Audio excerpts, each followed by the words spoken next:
요한복음 4장 31절부터 34절입니다. 4장 31절부터 34절 합독하겠습니다. 그 사이에 제자들이 청하여 이르되 랍비여 잡수소서. 이르시되 내게는 너희가 알지 못하는 먹을 양식이 있느니라. 제자들이 서로 말하되 누가 잡수실 것을 갖다 드렸는가 하니 예수께서 이르시되 나의 양식은 나를 보내신 이의 뜻을 행하며 그의 일을 온전히 이루는 이것이니라. 아멘. 할렐루야. 우리가 성경을 읽다 보면 많은 인물들이 나오죠. 다양한 캐릭터가 나오는데 굉장히 닮았으나 상반된 그런 캐릭터들이 자주 등장을 합니다. 예를 들면 가인과 아벨, 그렇죠? 형제지만 달라요. 같은 날 같은 제사를 하나님께 드렸는데 가인과 그 제물은 하나님이 받지 않으시고 아벨과 그 제물은 받으셨더라. 아주 비슷했지만 결과는 완전히 달랐어요. 그리고 또 누가 있을까요? 에서와 야곱. 같은 어머니 태에서 같은 날 태어난 쌍둥이에요. 이란성 쌍둥이. 그런데 성품도 다르지만 운명도 달랐어요. 날 때부터 에서는 하나님이 버리셨고 야곱은 택하셨어요. 완전히 그 다른 운명이었다. 쌍둥이도 운명이 달라진다, 그 얘기죠. 또 누가 있을까요? 사울과 다윗. 그쵸? 둘 다 아주 미천한 평민으로서 하루아침에 왕으로 세움받은 그런 공통점이 있어요. 그리고 둘 다 왕으로서 40년을 통치했어요. 그렇게 닮았는데 아주 달랐어요. 사울은 하나님의 말씀을 버렸어요. 그래서 사무엘 선지자가 사울에게 왕이 하나님의 말씀을 버렸으므로 하나님께서도 왕을 버리셨나이다, 그렇게 말해요. 그러니까 사울은 하나님의 말씀을 버린 그런 사람이었어요. 그러나 다윗은 하나님의 말씀 앞에 무너진 사람. 하나님의 말씀이 임했을 때 그 앞에서 자기를 버린 사람이에요. 사울은 하나님의 말씀이 임했을 때 그 말씀을 버렸고 다윗은 말씀이 임했을 때 자기를 버렸어요. 자기 자존심, 자기 욕망, 자기 위선, 자기 체면, 그런 모든 것들을 말씀이 임했을 때 다 버려버렸어요. 그래서 사울은 자살했고 다윗은 위대한 왕으로 하나님 앞에 복을 받았어요. 비슷한 길을 걸었지만 완전히 운명이 달라진 거죠.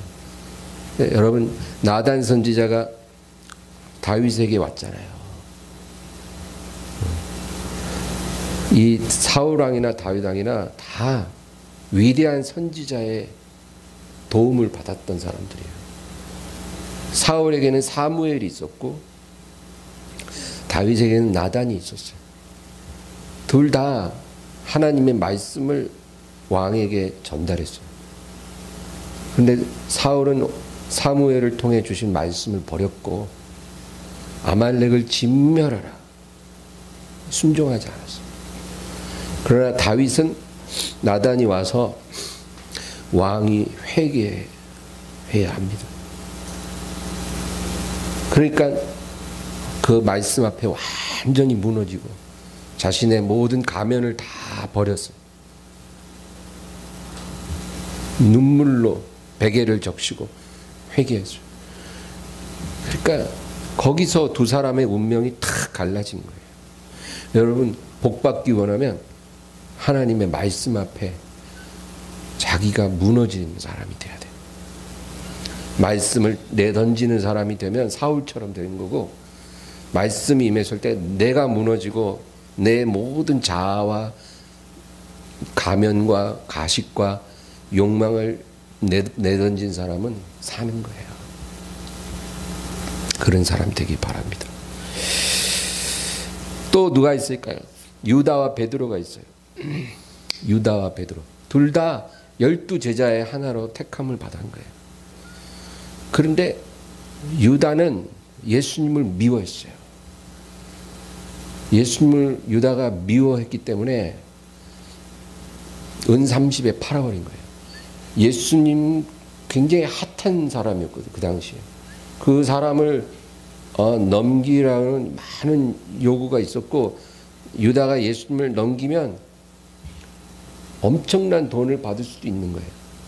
근데 은30에 제가 어제 주일 설교 때 우리 돈으로 지금 가치로 약 7만 원 정도라 그랬죠. 은30. 그 값에 예수님을 팔았다는 것은 예수님을 너무너무 미워한 거예요. 근데 베드로는 자기를 미워했어요. 유다는 예수님을 미워했지만 베드로는 자기를 미워했어요. 자기가 예수님을 3번이나 부인했을 때 그가 밖에 나가서 심히 통곡하면서 누굴 미워했겠어요? 자기 자신을 미워한 거예요. 내가 원하는 대로 살지 못하는 거예요. 자기 자신을 미워한다는 것은 애통하는 마음을 가졌다. 그래서 유다는 자살했지만 베드로는 사명을 받았어요. 그래서 가장 위대한 사도로 쓰임 받았잖아요. 여러분, 베드로와 다윗이 참 공통점이 많죠. 그 길로 우리가 가야 돼요. 하나님 말씀 앞에서 깨어지는 사람이 되어야 되고, 나의 악함, 나의 거짓됨을 미워하는 사람이 돼야 돼요. 그러면 언제나 살아요. 그런 중심만 우리가 갖고 살면 하나님이 그 사람을 끝까지 돌봐주시고 세워주시고 축복해주세요. 그러니까 우리가 어떻게 완벽한 사람이 돼서 하나님을 흡족하게 하는, 여러분 그런 환상은 버리세요. 우리는 그럴 수 있는 존재가 아니에요. 다윗처럼 말씀 앞에 깨지고 베드로처럼 자기 자신을 슬퍼하는 그런 사람이 돼야 하나님의 사랑을 받는다. 예, 그거죠. 그 다음에 또 두 강도가 있어요. 예수님 양옆에서 못 박힌 두 강도. 똑같은 죄 짓고 사형을 받은 그 상황에서 한 사람은, 왼편 강도는 네가 정말로 그리스도면 지금 당장 너와 우리를 구원하라. 이 좌편 강도는 예수님을 시험했어요. 근데 우편 강도는 오히려 그 좌편 강도를 야단치면서 우리는 우리 죄로 말미암아 죽지만 이 사람은 아무 죄가 없는 사람이다. 그리고 주여 당신의 나라가 임하실 때 나를 기억하소서. 주님 앞에 겸손하게 나아가는. 그러니까 오늘 네가 나와 함께 낙원에 있으리라. 여러분, 의인들이 죽으면 낙원에 간다 그랬잖아요. 예수님은 무덤에 들어가시고 나서 3일 동안 낙원에 내려가서 옥에 갇힌 영들을 구원해서 그들과 함께 부활해서 올라가신 거예요. 그러니까 그 우편 강도는 마지막 순간에 생명을 얻은 거죠. 또 아나니아와 삽비라 부부가 있고 아굴라와 브리스길라 부부가 있어요. 이들은 초대교회 같은 시기 사람이에요. 그러나 아나니아와 삽비라 부부는 성령을 속임으로 둘 다 목숨을 내놓게 됐어요. 성령을 속였어요. 부부가 같이 성령을 속여서 죽임을 당했죠. 근데 아굴라와 브리스길라 이 부부는 바울 사도를 끝까지 도왔어요. 바울 사도가 이 두 사람을 뭐라고 소개를 하냐면, 브리스길라와 아굴라는 나를 위해 자기들의 목숨이라도 내놓았을 사람들이다. 그렇게 말할 만큼 이 브리스길라와 아굴라는 사도 바울을 끝까지 도우면서 자기의 목숨도 내어줄 수 있는 그런 헌신적인 동역자였다. 그거죠. 근데 그들 부부가 어떻게 사망했는지는 모르지만 분명한 것은 하늘의 별과 같은 존재가 됐다는 거죠. 하늘나라에서. 아나니아와 삽비라는 성령을 속이다가 한날에 목숨을 잃어버렸지만 바울을 위해 목숨을 내주고자 했던 브리스길라 아굴라는 하늘의 별과 같은 존재가 됐다. 너무나 아이러니한 운명이잖아요. 같은 동시대의 사람들이고. 그래서 성경을 읽다 보면 이런 상반된 운명을 가진 캐릭터들을 많이 보게 되는 거죠. 근데 제가 왜 오늘 이 얘기를 이렇게 쭉 장황하게 하냐면 이 많은 캐릭터들 가운데 가장 확실한 대비를 이루는 캐릭터가 사탄 마귀와 예수 그리스도라는 거예요. 네. 여러분 이 사탄 마귀 어떤 존재일까요? 이사야 14장 한번 찾아볼까요? 이사야 14장.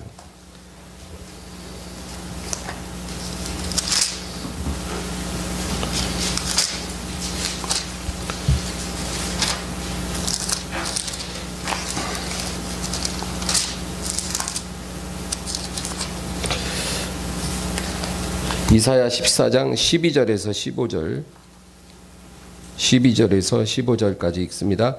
너 아침의 아들 계명성이여 어찌 그리 하늘에서 떨어졌으며 너 열국을 엎은 자여 어찌 그리 땅에 찍혔는고 내가 내 마음에 이르기를 내가 하늘에 올라 하나님의 뭇별 위에 내 자리를 높이리라.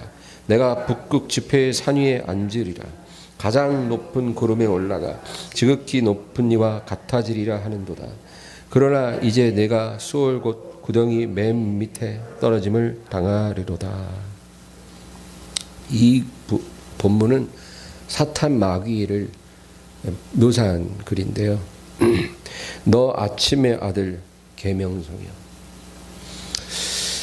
이 계명성이라는 말은 한자인데 우리말로 하면 새벽별이에요. 새벽별. 근데 여러분 우리말로는 새벽별, 한자로는 계명성, 영어로는 모닝스타예요.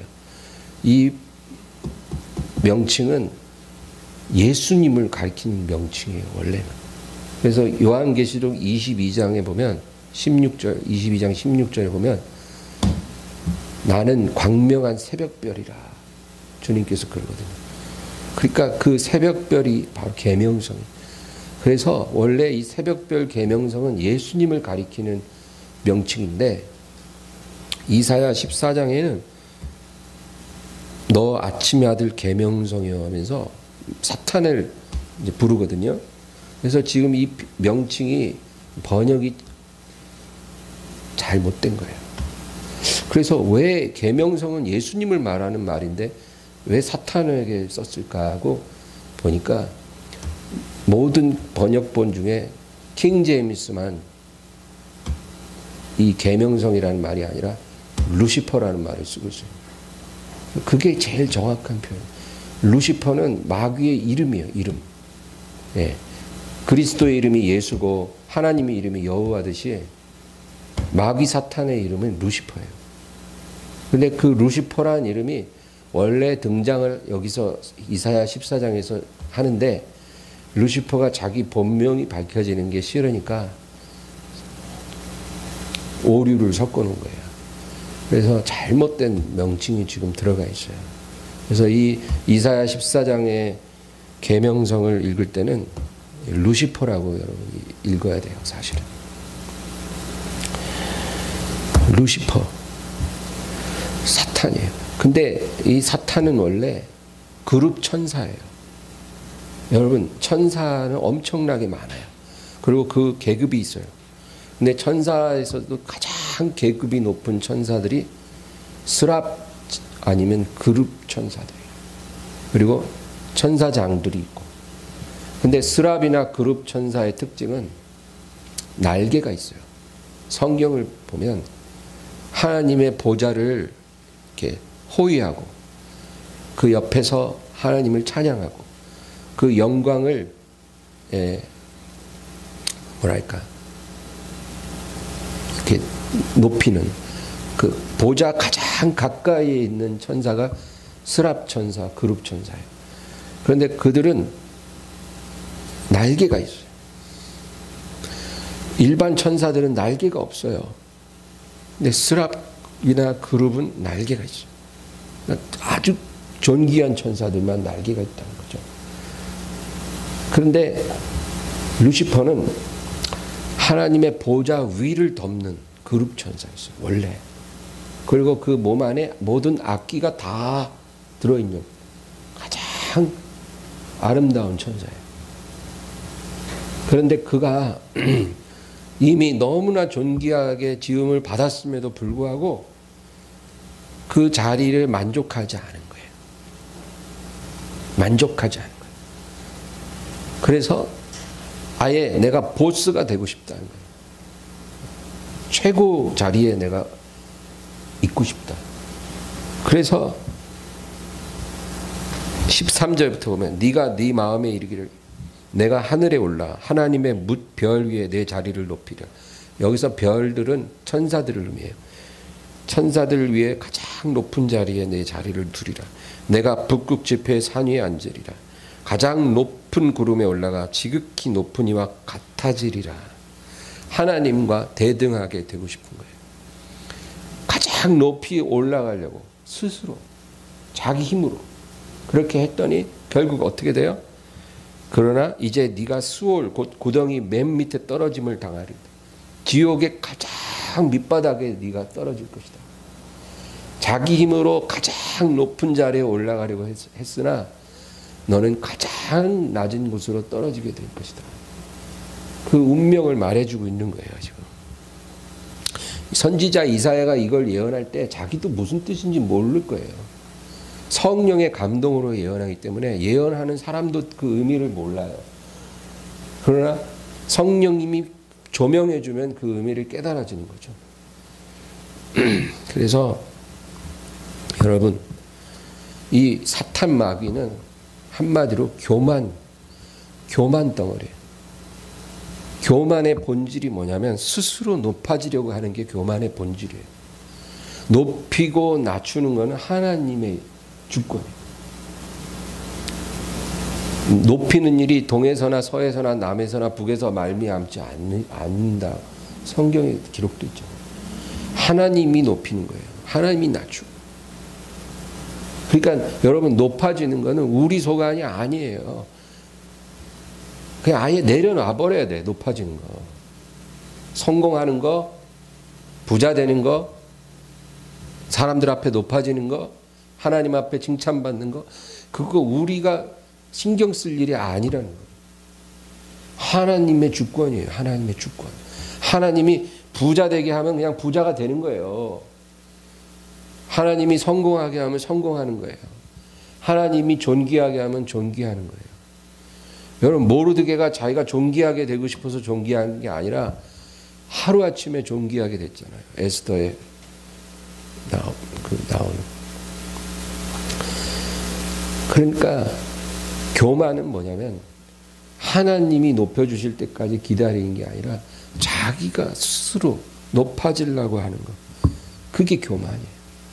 교만한 사람은 절대 기다리지 않아요. 기다리고 수가 없는 거예요. 그리고 자기 스스로 자기 자리를 이탈해요. 그래서 그룹 천사였던 루시퍼가 보좌를 덮는 그 날개를 가지고 그 자리를 이탈해서 하나님과 비기려고 하다가 마귀가 된 거예요. 용이 되고 뱀이 되고 온 만국을 미혹하는 유혹자가 된 거예요. 그러면 여러분 겸손이란 뭘까요? 간단하죠. 교만의 본질이 자기 스스로 높이는 것을 말한다면 겸손의 본질은 하나님이 높이실 때까지 기다리는 거예요. 그게 겸손의 본질이에요. 그러니까 철저하게 하나님이 이끄시는 대로 하나님이 푸른 초장으로 이끄시면 그리 가고 사망의 골짜기로 가라면 그리 가고 하나님이 보내는 곳에 가고 하나님이 세우시는 곳에 서고 하나님이 맡기신 일을 하고 하나님이 나를 두신 그 자리에서 하나님 앞에 온전히 충성하는 것. 그게 겸손의 본질이라는 거예요. 그렇게 사신 분이 누굴까요? 예수 그리스도. 마귀는 자기 자리를 이탈해서 하나님과 비기려고 했다가 떨어졌지만 예수님은 원래 아버지와 하나였어요. 그런 분이 아버지가 내려가라, 육체를 입고 내려가라 하니까 아버지 뜻에 순종해서 마리아의 태에 잉태되시고 이 세상에 오신 거예요. 자기 뜻대로 오신 게 아니라 아버지 뜻대로 오신 거예요. 그리고 철저하게 아버지 뜻대로 살다가 마지막 순간에도 아버지여 할만하시거든 이 잔을 내게서 지나가게 하옵소서. 그러나 나의 원대로 마시고 아버지 원대로 되게 하옵소서. 마지막까지도 그 기도를 하시고 십자가에 오르신 거예요. 그래서 여러분 오늘 우리가 읽은 본문 다시 요한복음 4장 가면 그 얘기예요. 4장 34절만 다시 읽어볼까요? 예수께서 이르시되 나의 양식은 나를 보내신 이의 뜻을 행하며 그의 일을 온전히 이루는 이것이니라. 예. 우리말에 안 먹어도 배부르다 그런 말 있죠. 안 먹어도 배부른다는 거예요. 그러니까 너무 행복하면 밥 안 먹어도 배부른 거예요. 예. 내가 사랑하는 사람과 같이 있을 때는 밥 안 먹어도 배불러. 난 너만 쳐다봐도 배불러. 그런 것처럼 여러분 예수님은요 뭐라 그러냐면 나의 양식은 나를 보내신 이의 뜻을 행하고 그의 일을 온전히 이루는 것이라.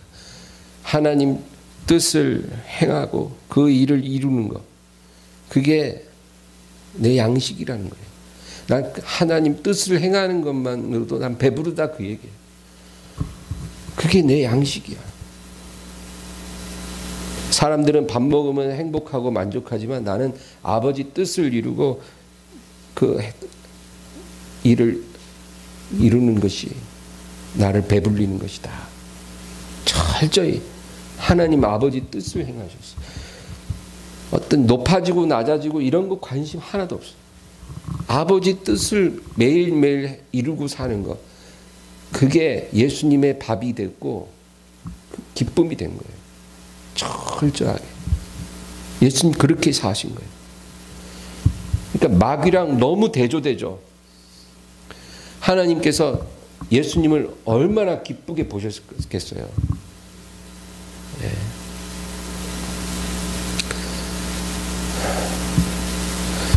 정말 하나님이 보실 때는요 모든 영혼이 다 한눈에 들어와요. 모든 인생이 그 밑바닥까지 하나님 앞에 다 드러나요. 우리 마음의 숨은 동기 중심이 하나님 앞에 그냥 환하게 다 보여지는 거예요. 그러니까 하나님이 우리 한 사람 한 사람 볼 때 그 사람을 보고 기뻐하시는 그 정도가 다 틀릴 것 같아요. 우리의 구원은 하나님의 전적인 사랑으로 이루어졌지만 구원받은 자녀들 중에도 하나님을 정말 기쁘시게 하는 자녀가 있는가 하면 하나님의 마음을 너무 아프게 하는 자녀가 있는 거예요. 천차만별이에요. 구원받은 자녀들 중에도. 여러분 기왕이면 저런 사람이 없다. 이런 정도로 하나님이 인정해 주시는 그런 사람 되고 싶지 않으세요? 예? 뭐 억수로 돈 벌어서 뭐 타워 팰리스에 한번 살아보자. 이런 꿈보다 정말 하나님이 나를 너무 만족해 하실 수 있는 그런 사람이 되고 싶다. 그런 소원이 안 생기세요? 진짜 그게 진짜예요. 그런 사람이 누가 있었냐면 욥이 그랬어요. 사탄이 온 땅을 두루두루 다녀왔나이다 하고 하나님 앞에 딱 가니까 네가 내 종 욥을 유의하여 보았느냐. 그같이 순전하여 악을 떠난 자가 없느니라. 하나님이 욥을 이미 그 정도로 인정했던 사람. 그 정도 인정받아도 하나님의 절대적인 섭리 안에서 어마어마한 연단을 받아요, 욥이. 그런데 우리는 어때요? 하나님, 제가 뭐 주일을 빠졌어요. 11조를 안 냈어요. 내가 봉사를 안 했어요. 기도를 안 했어요. 도대체 뭐가 부족한데 이런 일이 생겼나요? 우리가 막 이렇게 따질 때도 있잖아요. 정말 우리 너무 철이 안 든 거예요. 성경 보면서 철이 들어야 되는데 교회를 30년을 다녀도 철이 안 들어옵니다. 어떻게? 어쨌든 예수님은 철저하게 아버지 뜻에 자기를 맞췄어요. 하나님 앞에 온전히 드렸어요. 높이는 건 하나님 소관이. 하나님이 가라는 곳에 가는 거예요. 그랬더니 예수님이 어떻게 됐어요? 하늘과 땅의 모든 것을 다 아버지가 주신 거예요. 왕의 왕으로 하나님이 그를 세우셨다. 여러분 요한복음 5장 다음 장 한번 넘어가 볼까요? 5장 30절. 내가 아무것도 스스로 할 수 없노라. 듣는 대로 심판하노니 나는 나의 뜻대로 하려 하지 아니하고 나를 보내신 이의 뜻대로 하려 함으로 내 심판은 의로우니라. 아버지가 예수님께 모든 권한을 주셨어도 절대 내 뜻대로 하려 하지 않고 아버지 나를 보내신 이의 뜻대로 하려 하노라. 그 다음 6장 넘어가겠습니다. 요한복음 6장 38절. 6장 38절 다 같이 읽습니다. 내가 하늘에서 내려온 것은 내 뜻을 행하려 함이 아니요 나를 보내신 이의 뜻을 행하려 함이니라. 보세요. 다 같은 말이에요. 예수님은 이렇게 자기 자신을 여러 번 얘기하셨어요. 이 세상에 오신 것부터 사역 내내 겟세마네 기도까지 십자가까지 철저하게 시작부터 끝이 온전히 아버지께 드려진 삶. 예수님이 십자가에서 운명하시기 직전에 뭐라 그랬는지 아시죠? 다 이루었다. 다 이루었다. 여러분 뭘 이뤘다는 거겠어요? 자기 꿈을? 야망을? 아니죠. 뭘 이룬 거예요? 아버지 보내신 뜻. 나를 이 땅에 보내셔서 나를 통해 이루고자 하셨던 아버지의 모든 뜻을 내가 다 이루었습니다. 그 말 마지막으로 남기고 숨을 거두셨거든요. 여러분 이게요 무슨 예수님이나 사도들만에 속한 얘기가 아니에요. 우리 하나님 자녀 모두에게 해당되는 말이에요. 우리도 이렇게 살라 이거예요. 우리도 이렇게 못 산다고 해서 지옥 가는 건 아니에요. 다 구원 받아요. 그러나 하나님이 원하는 우리 삶의 방향이 이거라는 거예요. 너의 꿈, 너의 야망을 이루는 시간을 내가 준 게 아니야. 너에게 주어진 시간은 나의 뜻을 이루라고 내가 너에게 준 거야. 그러니까 우리의 삶은 우리가 어떤 모양으로 살아가든지 간에 우리의 마음 중심은 하나님의 뜻을 이루는 것. 나를 향하신 하나님의 계획. 그거를 내 마지막 호흡이 남아있는 순간까지 이루는 것. 그거예요. 그래서 우리가 만약에 이제 죽을 날이 와서 딱 침대에 누워서 이제 마지막 숨을 쉴 때 우리가 뭔가 한마디 유언을 해야 된다면 어떤 말을 해야 될까요? 여러분. 주님, 감사합니다. 제가 최선을 다해 주님의 뜻을 따라 살았습니다. 이렇게 고백하고 숨을 거둬야 되는 거예요. 그냥 여보 장독대 밑에 비상금 숨겨놨어. 잊지 말고 잘 써. 뭐 이런 거 이런 얘기가 아니고 정말 우리 삶의 포커스가 거기에 맞춰져 있다면 마지막 유언도 그것이 돼요. 예수님처럼. 이루었습니다. 사도 바울도 그랬잖아요. 관제와 같이 내가 부어질 때가 다 됐으므로 나의 달려갈 길과 이렇게 요즘 성경이 생각이 안 나. 주 예수께 받은 사명 뭐 그 있잖아요. 기억이 안 나요. 그거나 마찬가지예요. 그래서 우리도 그렇게 살아야 된다는 거예요. 어떻게 살아야 되는지 아는 것과 어떻게 살아야 되는지 모르는 건 큰 차이예요. 어떻게 살아야 되는지 알아야 한 발짝에도 거기에 근접하게 살아갈 수 있잖아요. 그렇죠? 네. 그렇게 못 살았다고 해서 하나님이 우리를 뭐 야단치고 지옥에 던지고 그러지는 않아요. 누가 정죄하지도 않아요. 우리가 그렇게 못 살아도 하나님이 우리를 측은히 여겨요. 그러나 기왕이면 그렇게 살다가 정말 하나님께 영광 돌리고 하나님의 기쁨이 되는 그런 사람이 된다면 얼마나 좋겠어요. 네, 이것이 겸손이다.